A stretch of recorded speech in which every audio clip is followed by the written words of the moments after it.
Être une femme, une maman, une entrepreneure n'est pas de tout repos. J'ai créé Merci Mec pour vous parler de neuroatypie, d'hypersensibilité, mais également d'emprise, de manipulation et de violence conjugale. À travers ces épisodes, je vous parlerai de moi, des personnes que j'ai pu rencontrer, du vécu de certaines femmes et surtout de comment faire pour passer de victime à puissante. Alors bienvenue dans Merci Mec. La répétition permet l'intégration. Waouh, quel sujet pour ce nouvel épisode. Bonjour à toutes et à tous. Aujourd'hui, je vous présente un nouvel épisode de Merci Mec. Pourquoi est-ce que j'avais envie de vous parler de la répétition qui permet l'intégration? Parce que il y a deux côtés dans cette phrase. Le côté négatif, le côté désagréable, le côté manipulation de ce que j'ai vécu pendant 18 ans. La répétition permet l'intégration. Une personne toxique qui va vous répéter les choses pendant des années, eh bien ça va s'intégrer dans votre corps. Mais, et on y reviendra dans la deuxième partie de ce podcast, la répétition des petits pas positifs, du lâcher-prise, eh bien va aussi vous permettre de vous défaire de tout ça. Donc, dans la répétition, il y a des choses magnifiques comme insupportables. La répétition, moi, je l'ai connue déjà en tant que danseuse. Parce que lorsqu'on est danseur ou même sportif de haut niveau, la répétition fait partie du travail, la répétition fait partie de notre vie. Et la répétition peut être absolument positive parce que c'est ce qui permet à notre corps d'intégrer un mouvement, d'intégrer une pratique, de mettre en place vraiment une routine dans le bon sens du terme, parce que le corps va intégrer les bonnes choses qu'il doit faire. Il n'aura plus à y réfléchir. Quand on travaille sur un mouvement en danse, sur une chorégraphie, quand on passe ensuite sur scène, ou lors d'un concours, lors je ne vais pas trouver mon mot, d'un casting, eh bien, le corps, à force de répéter, il n'a plus besoin de réfléchir. C'est ancré en lui. Donc ça peut être le côté positif de l'ancrage de « ok, j'ai même plus besoin de réfléchir, mon corps il a carrément intégré le truc, je monte sur scène, en fait j'ai même plus besoin d'utiliser mon cerveau, le corps sait directement ce qu'il a à faire ». Mais la répétition, elle peut aussi être ultra négative, dans le sens où plus je vais répéter, si je répète à outrance, mon corps va fatiguer et mon corps risque de se blesser. Et ça, je crois que n'importe quel sportif ou artiste connaît ça. Et le fait de répéter, répéter, répéter, répéter, eh bien, le corps ne va plus supporter et il va casser, créer une maladie, une rupture, une fracture, quelque chose qui va être négatif et totalement désagréable. Donc vous voyez, dans la répétition, il y a vraiment cette chose formidable de l'intégration dans le corps, que c'est OK, que le corps intègre de la meilleure façon possible, mais quand c'est du positif. Et c'est là où j'arrive justement à cette personnalité toxique, que une personne toxique va répéter. Et d'ailleurs, on parle justement d'un schéma de la manipulation, d'un parcours de la manipulation qui est fait en plusieurs phases, de la phase idyllique, où il va vous promettre des belles paroles, etc. La phase où les promesses, elles ne sont pas tenues. La phase où eh bien du coup la violence entre en jeu, puisque il se passe rien en fait du tout. Et puis la phase où cet homme va se confondre en excuses, dire qu'il va changer et à nouveau on recommence dans la phase idyllique. Et du coup le fait de répéter ce schéma continuellement, eh bien, va mettre la victime dans un état catastrophique. Et donc ça va intégrer un schéma euh, de mésestime de soi, d'une confiance en soi, mais au plus bas, euh, sur la victime. Et cette personne toxique en a tout à fait conscience. Et c'est le fait de répéter justement constamment la même chose, de répéter les paroles. Vous savez très bien, il y a plein de choses qu'on voit dans des études, vous savez, où si on nourrit une plante et puis qu'on lui donne des qu'on lui dit des phrases magnifiques, elle va mieux pousser. Je ne sais pas, je n'ai jamais fait cette expérience. Mais cela dit, vous savez très bien que si on dit à un enfant ou à une personne t'es un gros naze, t'es nul, t'y arriveras jamais, ou si on lui dit tu es exceptionnel, tu es capable de, tu vas y arriver, j'ai confiance en toi, ça n'a pas le même impact, on est bien d'accord. Évidemment qu'une personne toxique ne va pas commencer une relation avec une personne en lui disant t'es nul, tu sers à rien, euh, tu n'es pas quelqu'un d'intéressant. C'est justement la répétition des phases de la manipulation qui vont s'intégrer là euh, dans le cerveau de la victime. Mais les paroles qui vont être répétées pendant plusieurs semaines, plusieurs mois, plusieurs années vont faire que, évidemment, on va avoir une confiance en soi qui va être au plus bas, qu'on n'aura absolument plus d'estime de soi et que le corps, le cerveau, va finir par croire que, euh, que c'est vrai, qu'on n'est pas bien, qu'on est nul, qu'on sert à rien, que c'est de notre faute, qu'effectivement euh, euh, cette personne nous a frappé, nous a fait du mal, nous a violenté psychologiquement et que c'est de notre faute. Parce que, bah oui, en fait, c'est nous qui sommes tellement bêtes et tellement nuls que c'est normal qu'il agisse comme ça sur nous. Et du coup, c'est là qu'on vient intégrer un schéma qui est catastrophique pour une personne et qu'il est difficile de s'en défaire.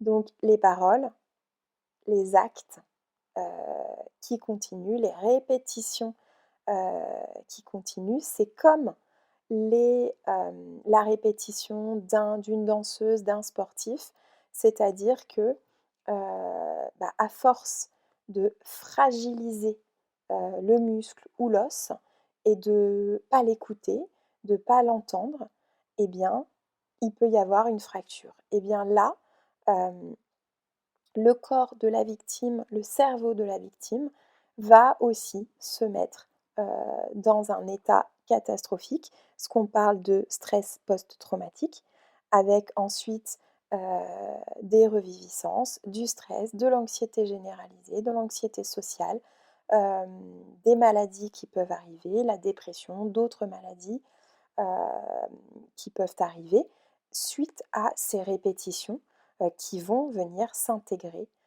dans le corps de la personne. Donc, n'oublions jamais que cette répétition d'une personne toxique va faire que votre corps, votre cerveau vont se mettre, euh, vont finir par croire et vont se mettre dans une situation inconfortable, voire dangereuse pour vous. Donc ça, l'idée n'est surtout pas de culpabiliser. J'en ai fait les frais aussi. Et quand on passe par la culpabilité, on travaille dessus ensuite, on se fait aider et on travaille sur cette culpabilité. Parce que je dis, l'idée n'est pas d'avoir de la culpabilité par rapport à ça, mais il y a 99% de chances que si vous avez vécu ça, vous connaissiez cette culpabilité. et c'est OK. Mais ça se travaille, on avance et on travaille avec des psychologues, avec des accompagnants, avec des aides, avec un coach, avec quelqu'un en qui vous avez confiance pour travailler sur ce stress post-traumatique, sur ce traumatisme que vous avez vécu, sur cette culpabilité. Il y a plein de choses qui peuvent être mises en place et plein de gens sont là pour vous aider. Et je vais passer sur le côté plutôt positif justement de la répétition qui va être là aussi pour permettre l'intégration positive. C'est-à-dire que là, je reparle de mon cas, dans le cas d'un traumatisme de violence, mais c'est tout à fait valable pour d'autres traumatismes. L'idée, c'est d'aller intégrer un nouveau schéma de pensée, de nouveaux outils à votre corps pour qu'il puisse se défaire de ce qu'il a vécu et de ce qu'il a intégré par la répétition précédente, en intégrant une répétition positive. C'est-à-dire qu'avec des outils comme le MDR, la psychologie, les pensées positives, la relaxation, la respiration, parfois aussi d'aller voir un psychiatre qui va vous donner peut-être un traitement à base de médicaments. Ça, c'est le médecin qui pourra voir avec vous pour peut-être, euh, dans le schéma de répétition, de prendre un comprimé tous les jours pendant quelques jours parce que c'est une béquille. Eh bien, peut-être que là, ça va vous aider aussi d'intégrer et de permettre à votre corps d'être dans un état où il va se dire: «OK, là, je prends cette chose-là pour m'aider à souffler parce qu'il est épuisé et que j'ai besoin d'un coup de pouce». Et après, moi, ce dont je vais vous parler, c'est plutôt, de ce que je connais parfaitement, donc ce qu'on appelle, le geste signal en sophrologie, le lieu sécure, la respiration, les exercices de respiration spécifiques, la relaxation, la méditation, les pensées positives. Tout ça n'exclut pas le fait d'aller voir un médecin, d'aller voir un psychologue ou un psychiatre, évidemment. Moi, j'ai également fait des séances d'EMDR pour aller retravailler justement les pensées de mon cerveau et mettre d'autres choses en place. Donc ça, c'est les outils que moi j'ai pu utiliser, les aides auxquelles j'ai pu accéder et par cette répétition, mettre un nouveau schéma, de nouvelles pensées en place. On parle aussi la cohérence cardiaque, c'est typique de la répétition. Cohérence cardiaque, un exercice de respiration spécifique que l'on fait 3 fois par jour, 5 minutes à chaque exercice. Et bien ça, c'est la répétition qui vous permet d'intégrer une nouvelle façon de respirer, une nouvelle façon de positionner votre rythme cardiaque grâce à cette respiration qui va aussi, donc je le disais, ralentir votre rythme cardiaque, ralentir votre respiration et donc avoir un impact sur votre stress et sur votre vie de tous les jours. Et comme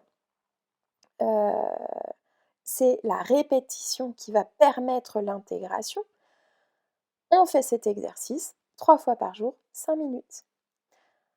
Maintenant, je vais arriver à un sujet, alors certains disent 28 jours maintenant, mais moi j'avais, quand j'ai fait mes formations, cette notion de 21 jours, donc de 3 semaines. Il faut 3 semaines à notre corps pour intégrer un nouvel exercice, une nouvelle routine. Si on ne fait pas cela pendant 21 jours, ça ne sert à rien, ça ne rentre pas à l'intérieur du corps. Donc, quand je dis faire un exercice de cohérence cardiaque, quand je dis faire un exercice de respiration, c'est vraiment d'aller se mettre en place une nouvelle routine, de nouveaux exercices, de nouveaux outils par la répétition, comme un sportif ou une sportive de haut niveau. C'est-à-dire que là, on va travailler sur un marathon. Vous allez travailler sur du long terme pour avoir une intégration positive dans votre corps. Le lieu sécure, si ça vous intéresse, on pourra en discuter ensemble. Ça pourrait être pourquoi pas l'objet d'un podcast. C'est quelque chose que j'utilise très régulièrement dans mes séances. Le lieu sécure, c'est le fait de visualiser un lieu connu ou inconnu en sophrologie, dans lequel vous allez vous sentir en sécurité, dans lequel vous allez pouvoir intégrer un schéma dans lequel vous êtes bien, vous pouvez être en toute sécurité, que rien ne peut vous arriver. Et en refaisant cette séance de relaxation dans ce lieu sécure, dans lequel vous ressentez des choses positives et agréables dans votre corps, eh bien, vous allez l'intégrer, alors peut-être pas tous les jours, mais au moins, allez, 2, 3, 4 fois par semaine pour que lorsque vous y pensiez, hem, dans ce processus de routine, eh bien que cette sécurité vienne se mettre en place simplement en y repensant. Parfois, juste le fait de fermer les yeux, de se dire: «OK, je visualise mon lieu sécure, je ferme les yeux 2 secondes, OK, j'y suis». Hop, le corps, si on a bien fait cette répétition pendant minimum 21 jours, le corps va se mettre en état de détente comme un automatisme. Et l'idée, par la répétition, qui permet l'intégration, je le répète, je fais exprès de le répéter dans cet épisode, et bien par la répétition, va faire que votre corps va se mettre dans le bon sens du terme cette fois-ci, en mode automatique de automatisme agréable de je change mes pensées, mon corps se met en état de détente, ma respiration s'apaise, je ne respire plus par les clavicules ou par le thorax, mais par l'abdomen. Je visualise mon lieu sécure, je suis en sécurité et ça c'est hyper important. Donc, pardon.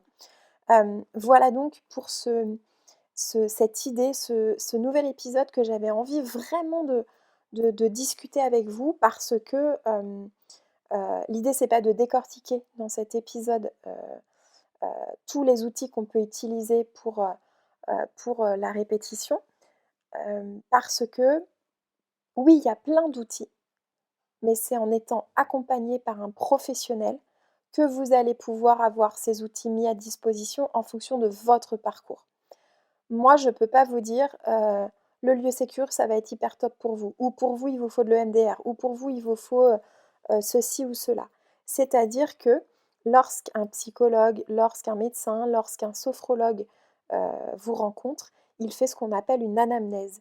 Et grâce à cette anamnèse, eh bien, qui consiste à vous poser plusieurs questions, à comprendre un petit peu votre parcours, eh bien, il va pouvoir, heu, lors d'une première séance, se dire: «OK, bon, bah, pour cette personne-là, en fonction de ce qu'il m'a raconté, je vais pouvoir, lui proposer, par exemple, un premier exercice qu'il va tester, pendant, quelques jours, quelques semaines et puis on se revoit».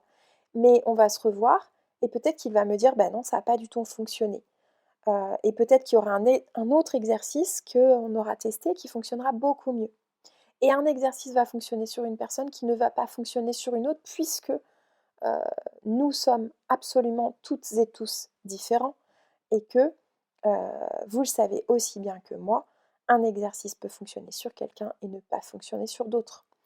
Donc c'est pour ça que moi, je veux pas là vous dire, bah, voilà, il faut faire ci, il faut faire ça.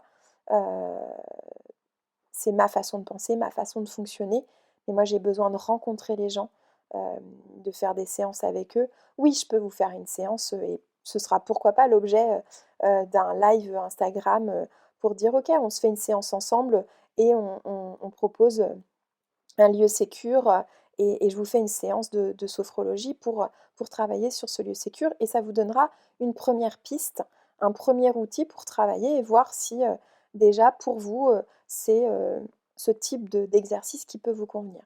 Et c'est peut-être OK, ça peut vous convenir, mais ça peut vous convenir un moment et il vous faudra autre chose, avec peut-être un exercice plus dynamique ou au contraire, vous avez besoin d'audio, vous avez besoin de choses, beaucoup plus cool avec, des bases de respiration, heu et pas des exercices où on se met debout et on bouge et c'est OK.